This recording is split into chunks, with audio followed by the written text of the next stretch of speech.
بعض لوگوں نے یہ جواب دیا اور اسی سے ملتا جلتا جواب بعض اور علماء نے یہ دیا کہ امام ترمذی حسن صحیح وہاں کہتے ہیں جہاں حدیث صحیح سے بھی اوپر درجے کی ہوتی ہے, صحیح سے بھی اعلیٰ درجے کی ہوتی ہے. اسے امام ترمذی صرف صحیح نہیں بولتے, حسن بولے تو اس کا درجہ گھٹ جائے, صحیح بولے تو بھی پورا نہ ملے, اس لیے وہ کیا کرتے دونوں کو ملا کر بول کر بتانا چاہتے ہیں ان دونوں سے بڑھ کر ہے. اوپر کے جواب میں اور اس جواب میں فرق یہ ہے کہ اوپر کے جواب میں دونوں کے درمیان آیا تھا اس کا درجہ, حسن سے بڑھ کر صحیح سے کم. اس جواب میں یہ ہے کہ یہ حسن بھی سے بھی اوپر ہے, صحیح سے بھی اوپر ہو کر صحیح سے بھی اعلیٰ بن گئی, آسان بن گئی. اس اصحیت کو بتانے کے لیے حسن صحیح کہا جاتا ہے. لیکن ان میں بھی اشکالات ہیں. اگر ہم حسن صحیح کو صحیح اور حسن کے درمیان والی قسم مانیں تو بھائی امام ترمذی یہ لفظ وہاں بھی بولتے ہیں جہاں پر بخاری اور مسلم کی حدیثیں بھی ہوتی ہیں. بخاری میں مسلم نے بھی ان کو روایت کیا, امام ترمذی اس کو روایت کر کے بول رہے ہیں ھذا حدیث حسن صحیح. تو اگر حسن صحیح ان کا مطلب یہ ہوتا کہ حسن سے ذرا اوپر صحیح سے کم درجے کی, تو پھر بخاری اور مسلم کی حدیثیں کیا کم درجے کی ہیں صحیح سے؟ تو اس سے یہ لازم آئے گا کہ امام بخاری اور امام مسلم نے صحیح سے کم درجے کی حدیثوں کو بھی لیا ہے, حالانکہ ایسی بات نہیں ہے, انہوں نے تو اعلیٰ درجے کی لیا ہے. تو بہرحال مختلف قسم کے جوابات دیے, کچھ نہ کچھ اشکالات ان کے اوپر موجود ہیں. اور ایک جواب یہ بھی دیا گیا بعض لوگوں کی طرف سے, جیسے علامہ ابن دقیق العید رحمت اللہ علیہ کہتے ہیں کہ امام ترمذی رحمت اللہ علیہ نے یہ اپنی خاص ایک اصطلاح بنائی ہے.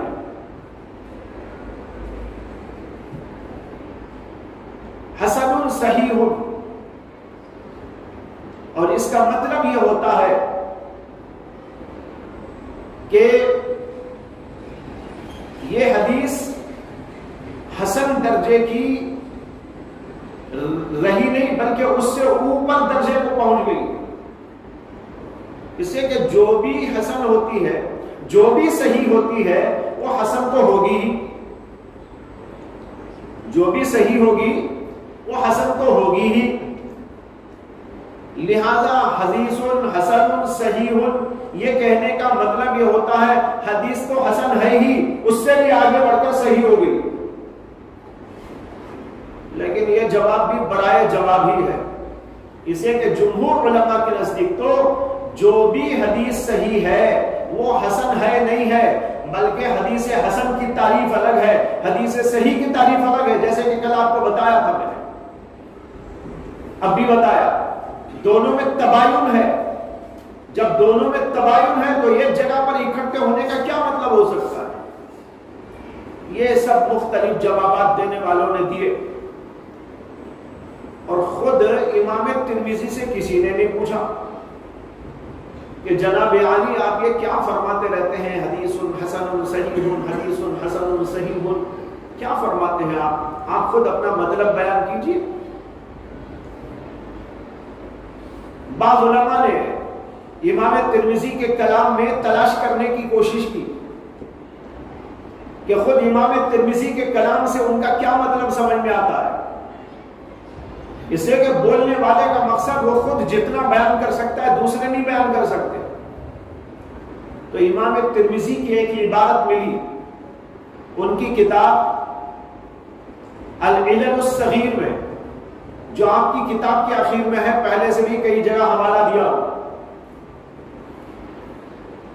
جو الگ سے بھی ہم نے چھاپ رکھی ہے اپنے حاشیے کے ساتھ, اس کے اندر آپ کو ملے گی عبارت.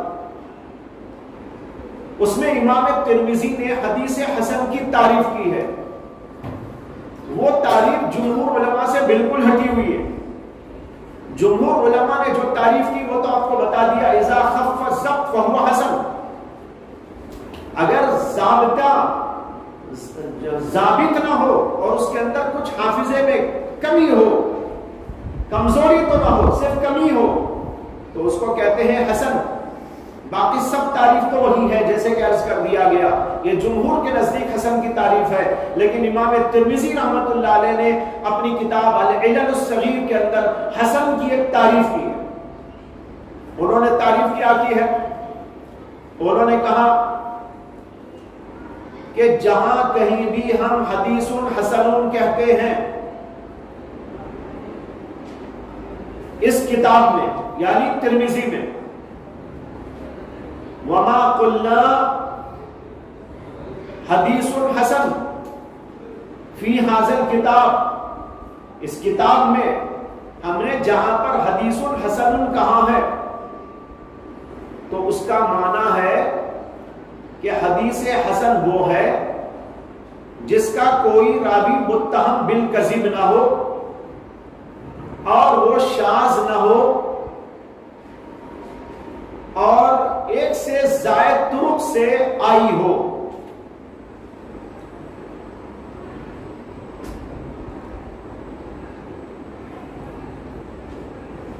کہتے ہیں کہ عندنا الحسن، ہمارے نزدیک حسن وہ حدیث ہے ما یروا، جس کو روایت کیا گیا ہو من غیر وجہ، مختلف طریقوں سے، یعنی سندیں کئی ہوں، ولا یکون الراوی متہما بالکذب، اور اس کا راوی متہم بالکذب نہ ہو، یعنی اس کے اوپر جھوٹ بولنے کی تہمت نہ ہو، اور وہ حدیث شاذ نہ ہو۔ اس میں امام ترمذی نے بتایا کہ ہمارے نزدیک حسن کے یہ معنی ہوتے ہیں۔ اب حسن کے معنی ان کی زبان میں سمجھ لیجئے کیا نکلتے ہیں امام ترمذی کی زبان میں۔ جمہور کی زبان میں تو وہ تھے جس کو لے کر اعتراض پیدا ہوا، جس کو لے کر پھر آپ کو جوابات دینے پڑے، لیکن خود امام ترمذی سے پوچھا تو یہ بول رہے ہیں میرے نزدیک حسن اس کو کہتے ہیں جو کئی طرق سے روایت کی گئی ہو اور اس کا راوی متہم بالکذب نہ ہو اور وہ شاذ نہ ہو۔ تین شرطیں بیان کی انہوں نے۔ ایک شرط یہ ہے کئی طرق سے آئی ہو، کم سے کم 2 طرق سے آئی ہو۔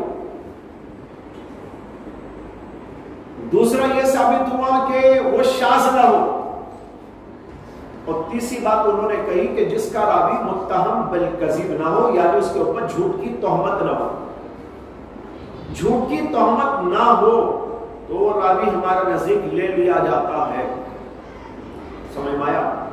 یہ اس سے نکل آیا۔ اس سے معلوم ہوا کہ ان کے نزدیک ضبط راوی کا کم ہونا زیادہ ہونا حدیث کے حسن ہونے کے سلسلے میں معیار نہیں ہے جو جمہور کے نزدیک معیار ہے۔ انہوں نے دوسرا معیار بیان کیا۔ اس کے اعتبار سے جب ہم پرکھتے ہیں امام ترمذی کی کتاب کو تو ہو سکتا ہے کہ کوئی حدیث صحیح ہو اور حسن بھی ہو، حسن کی یہ تعریف صادق آ جائے گی، اور صحیح بھی ہو سکتی ہے ایسے کہ اس کا راوی متہم بالکذب نہیں ہے، یعنی اس پر جھوٹ کی تہمت نہیں ہے، جھوٹ کی تہمت نہیں ہے تو اس کی روایت کو لیا جا رہا ہے، اس اعلیٰ درجے کا حافظ ہے وہ بھی اس میں آ جائے گا، ذرا کم درجے کا حافظ ہے وہ بھی اس کے اندر آ جائے گا، دونوں اس کے اندر آ جائیں گے، لہذا حسن درجے کی روایت بھی آ جائے گی جو جمہور کے نزدیک ہے، اور جو اعلیٰ درجے کی ہے وہ بھی اس میں آ جائے گی جس کو صحیح کہتے ہیں۔ دونوں کا جمع ہونا اس اعتبار سے ممکنات میں سے ہے، اس لیے یہ امام ترمذی کی اپنی خاص اصطلاح ہے، جمہور کی اصطلاح نہیں ہے۔ اس کو اگر یاد رکھ لیا جائے تو سارا اعتراض ختم۔ اعتراض ہوا تھا اسی بنیاد پر جو ہم جمہور کا قول لے کے بحث کرتے تھے کہ جمہور کہتے ہیں حدیث صحیح اس کا نام ہے، حدیث حسن اس کا نام ہے، دونوں میں ٹکراؤ ہے، جب دونوں میں ٹکراؤ ہے تو کیسا جوڑ دیا امام ترمذی نے؟ لیکن میں نے بتایا کہ امام ترمذی کا خود اپنا جو نظریہ ہے حدیث حسن کے بارے میں وہ تو یہ ہے کہ جس کا راوی متہم بالکذب نہیں ہے وہ اعلیٰ درجے کا حافظہ رکھتا ہے تو وہ بھی اس میں آ گیا، اور جو ذرا کم درجے کا حافظہ رکھتا ہے وہ بھی اس کے اندر آ گیا۔ اعلیٰ درجے کا حافظ ہے تو اس کا نام صحیح ہو جائے گا، اگر ذرا کم درجے کا ہے اس کو حسن کہہ دیا جائے گا۔ دونوں کا اس طریقے پر جوڑ ممکنات میں سے ہے امام ترمذی کی اپنی اصطلاح کے مطابق۔ سمجھ میں آ گیا؟ یہ جواب ہے اس کا، آخری جواب ہے۔ یہ ایک جگہ بحث آ گئی، اب سینکڑوں جگہ یہ آئے گا، وہاں پر بحث نہیں آئے گی، اسی لیے ایک جگہ آپ کو پوری تفصیل سے یہ مسئلہ سمجھا دیا گیا۔ آگے کہتے ہیں وَهُوَ حَدِيثُ مَالِكٍ عَنْ سُهَيْلٍ عَنْ أَبِيهِ عَنْ أَبِي هُرَيْرَةَ، یہ حدیث امام مالک سے مروی ہے اور وہ سہیل ابن ابی صالح سے، اور وہ اپنے والد ابو صالح سے، اور وہ حضرت ابو ہریرہ رضی اللہ عنہ سے روایت کرتے ہیں۔ پھر امام ترمذی نے اپنی عادت کے مطابق کہا وابو صالح والد سہیل و ابو صالح السمان، یا ابو صالح جو آئے ہیں سہیل کے والد، وہ ابو صالح سمان کہلاتے ہیں، ان کی پہچان کیا ہے؟ ابو صالح السمان، اور ان کا نام ہے زکوان، لقب ہے سمان اور نام ان کا ہے زکوان۔ اس کے بعد میں کہتے ہیں ابو ہریرہ، میں اس کے بارے میں کہہ چکا ہوں آپ کے سامنے، ابو ہریرہ کے بارے میں، ابو ہریرہ رضی اللہ عنہ کے نام کے بارے میں بڑے اختلافات ہیں، حتیٰ کہ ان کے نام کے سلسلے میں 50 سے زیادہ اقوال ہیں، کوئی کچھ کہتے ہیں، کوئی کچھ کہتے ہیں، کوئی کچھ کہتے ہیں۔ اکثر بیشتر حضرات کہتے ہیں کہ ان کا زمانے جاہلیت میں نام عبد الشمس تھا، اور اسلام لانے کے بعد ان کا نام عبد الرحمن تھا، اور بعض علماء کہتے ہیں کہ عبد الشمس زمانے جاہلیت میں ان کا نام تھا، اسلام لانے کے بعد ان کا نام عبداللہ تھا، ان کے والد کا نام عمرو تھا۔ امام بخاری نے اسی کو ترجیح دی ہے کہ ان کا نام عبداللہ ابن عمرو تھا، یعنی باپ کا نام عمرو تھا، خود ابو ہریرہ کا نام عبداللہ تھا۔ چنانچہ کہتے ہیں وابو ہریرہ اختلف فی اسمہ، ابو ہریرہ کے نام میں اختلاف کیا گیا ہے، وقالوا عبد الشمس، بعض لوگوں نے کہا عبد الشمس نام ہے، زمانے جاہلیت کے لوگ تو ایسے رکھتے تھے، عبد الشمس، عبد القمر، اور بھی پتہ نہیں کیا کیا۔ وقالوا، اور بعض لوگ کہتے ہیں عبداللہ ابن عمرو ان کا نام تھا۔ ہاکذا قال محمد بن اسماعیل، یہی بات کہی ہے امام محمد ابن اسماعیل بخاری میں۔ محمد بن اسماعیل جہاں بھی آئے گا اس سے مراد ہے امام بخاری، اسے کہ امام بخاری کا نام ہے محمد بن اسماعیل۔ امام ترمذی ان کو کہیں بخاری نہیں کہتے، سمجھ میں آیا؟ جہاں بھی ان کا نام لیں گے یہی نام لیں گے۔ ہاکذا قال محمد بن اسماعیل، سمعت محمد بن اسماعیل وقلت لمحمد بن اسماعیل قال محمد بن اسماعیل، اسی بات اسی طرح وہ ان کا نام لیتے ہیں۔ امام بخاری امام ترمذی کے اساتذہ میں سے ہیں، امام ترمذی نے امام بخاری سے پڑھا ہے باقاعدہ، ان کے باقاعدہ شاگرد ہیں، اس لیے جگہ جگہ ان کا نام لیتے ہیں، احادیث کی تشریح میں بھی لیتے ہیں، راویوں کی جانچ پرکھ کے بارے میں بھی لیتے ہیں، راویوں کی تحقیق کے بارے میں بھی لیتے ہیں، احادیث کے درجے کے بارے میں بھی بڑا ان کا نام لے کر ان کا ذکر کریں گے۔ امام ترمذی کہتے ہیں وَهُوَ الْأَصَحُّ، امام بخاری نے جو بات کہی وہی زیادہ صحیح بات ہے، یعنی حضرت ابو ہریرہ کا نام عبداللہ بن عمرو ہونا یہ زیادہ صحیح ہے۔ یہ امام بخاری کی رائے ہے اور امام ترمذی اسی کی تصحیح فرما ہے۔ آگے ہے قال ابو عیسیٰ فی الباب عن عثمان بن عفان وصوبان والسنابحی وعمر بن عبسہ وسلمان وعبداللہ بن عمرو۔ جیسے پہلے کہہ چکا ہوں کہ امام ترمذی کی عادت ہے کہ ہر باب میں وہ یہ بھی بتاتے جائیں گے کہ اس باب میں کون سے صحابہ سے روایتیں آئی ہیں۔ باب کیا ہے؟ فضل طہور، وضو کرنے کی فضیلت کا بیان۔ اب وضو کی فضیلت میں کن کن صحابہ سے روایتیں آئی ہیں اس کے علاوہ وہ بیان کر رہے ہیں۔ اس باب میں حضرت عثمان بن عفان سے روایت ہے، صوبان سے روایت ہے، اور سنا بھی سے روایت ہے، عمرو بن ابسہ سے روایت ہے، سلمان فارسی سے روایت ہے، عبداللہ بن عمرو سے روایت ہے۔ اب یہ روایتیں اپنی اپنی جگہ ہیں، خود ترمذی میں بعض مل جائیں گے، بعض بخاری میں ملیں گے، ترمذی میں ملیں گے، ابو داؤد میں ملیں گے، کہیں اور ملیں گے۔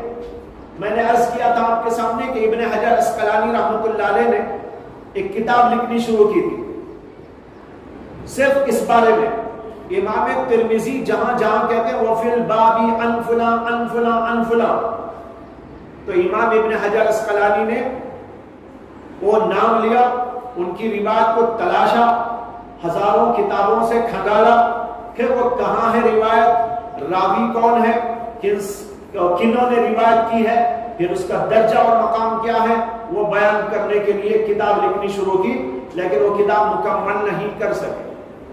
اس کے بعد علامہ یوسف بنوری رحمۃ اللہ علیہ نے جب ترمذی کی شرح لکھی تھی جس کا نام ہے معارف السنن، جو 6 جلدوں میں ہے، بڑی عظیم الشان شرح ہے، جو علامہ انور شاہ کشمیری رحمۃ اللہ علیہ کے شاگرد انہوں نے کتاب لکھی، تو اس میں ذکر کیا ہے کہ میں وفی الباب کی احادیث کو جمع کر رہا ہوں، اس کی تخریجات کر رہا ہوں، اس کو کہتے ہیں تخریج کرنا، یعنی وہ حدیث کس نے روایت کی ہے، کن سے روایت کی ہے، اس کی سندیں کیا کیا ہیں، کتنی سندوں سے آئی ہے، وغیرہ وغیرہ، اس کی تحقیق کرنے کو کہتے ہیں تخریج حدیث۔ تو انہوں نے لکھا کہ میں اس کے بارے میں لکھ رہا ہوں، لیکن انہوں نے لکھا یا نہیں لکھا، مکمل ہوا یا نہیں ہوا، اس کے مجھے تحقیق نہیں ہو سکی۔ اس کے بعد مجھے ایک عرب کے عالم کی کتاب ملی، وہ 5 جلدوں کے اندر ہے، 5 جلدوں میں انہوں نے پوری ترمذی شریف میں جہاں جہاں بھی وفی الباب آیا ہے اس کی احادیث کی تخریج کی ہے مکمل طریقے پر۔ الحمدللہ دل دیکھ کر خوش ہو گیا۔ ان کے بارے میں یہ بھی لکھا ہے کہ وہ ترمذی شریف کے حافظ تھے، شاید اب بھی موجود ہوں، اسے کہ بہت پرانے زمانے کی بات نہیں ہے، ابھی قریب میں انہوں نے لکھی ہے، اور کتاب میرے پاس PDF کی شکل میں موجود ہے۔ تو اس کے مقدمے میں لکھا ہے کہ وہ ترمذی کے حافظ ہیں، انہوں نے ایک کتاب لکھی، اس کا نام غالباً اس طرح ہے، بھول رہا ہوں پورا یاد نہیں، لب اللباب، لب اللباب فیما قالت ترمذی وفی الباب، سمجھ میں آیا؟ لب اللباب فیما قالت ترمذی وفی الباب، کچھ ایسے ہی، لگ بھگ ایسا ہی نام ہے۔ تو 5 جلدوں میں انہوں نے مکمل طور پر اس طرح جہاں بھی وفی الباب آیا ہے ان کی احادیث کی تخریج کر دی ہے، جو بڑا شاندار کام انہوں نے کیا۔ دیکھو یہاں پر امام ترمذی نے کئی لوگوں کا نام لیا ہے جن سے فضیلت طہارت کے بارے میں احادیث آئی، جن میں حضرت عثمان کا نام لیا، ثوبان کا نام لیا، سنا بھی کا بھی ایک نام لیا۔ یہ سنا بھی کون ہے؟ سنا بھی کے نام سے 3 شخصیتوں کا ذکر ملتا ہے۔ ایک سنا بھی وہ ہیں جن کو عبداللہ سنا بھی کہا جاتا ہے،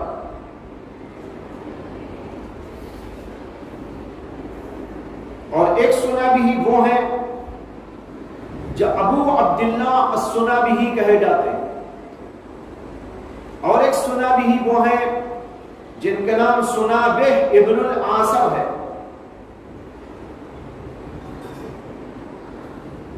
جو عبداللہ سنابہی کے نام سے ہیں، وہ صحابی نہیں تھے، ان کا نام عبد الرحمن ابن عسیلہ تھا، ان کی کنیت ابو عبداللہ تھی، عبداللہ نے ابو عبداللہ، نام ان کا عبد الرحمن ابن عسیلہ تھا۔ ان کے بارے میں تاریخ یہ بتاتی ہے کہ انہوں نے رسول اکرم صلی اللہ علیہ وسلم کی زیارت کرنی چاہی،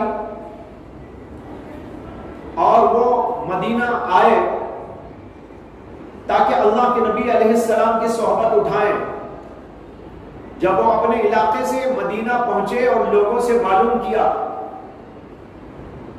تب لوگوں نے بتایا کہ بھائی آج سے 5 دن پہلے اللہ کے نبی کا وصال ہو گیا. وہ بہت دور علاقے سے چل کے آتے تھے اس زمانے میں، چل کے یا کچھ اور سواریوں میں. جب یہاں پر پہنچے تو ان کے علم میں یہ بات آئی کہ رسول اللہ صلی اللہ علیہ وسلم کا وصال ہو گیا. تو پھر انہوں نے اور صحابہ سے روایتیں لی ہیں، جن میں سے حضرت ابو بکر صدیق سے بھی انہوں نے روایتیں لی. تو ان کو صحابیت کا شرف حاصل نہیں ہوا. ان کا نام عبد الرحمن بن عسیلہ ہے، ابو عبداللہ ان کی کنیت. اور ایک ہے عبداللہ السنابہی. امام بخاری وغیرہ تو کہتے ہیں کہ اس نام کے کوئی صحابی ہی نہیں ہے. بعض علماء یہ کہتے ہیں کہ عبداللہ سنابہی ایک صحابی ہے اور ان سے طہارت کے سلسلے میں حدیث وارد ہوئی ہے. اور ایک سنابہ ابن العاصر بھی ہے، وہ بھی صحابی ہے، ان کو بھی سنابہی کہا جاتا ہے. اور انہوں نے بھی رسول اللہ صلی اللہ علیہ وسلم سے ایک حدیث روایت کی ہے. تو خلاصہ یہ ہے کہ سنابہی کے نام سے 3 آدمی آتے ہیں. ایک ابو عبداللہ سنابہی، وہ صحابی نہیں ہے، وہ ابو بکر صدیق سے روایت کرتے ہیں. حضور کی خدمت میں پہنچنے پر ان کو حضور کی خدمت میں آنا چاہتے تھے، لیکن آنے سے پہلے ہی حضور کا انتقال ہو گیا.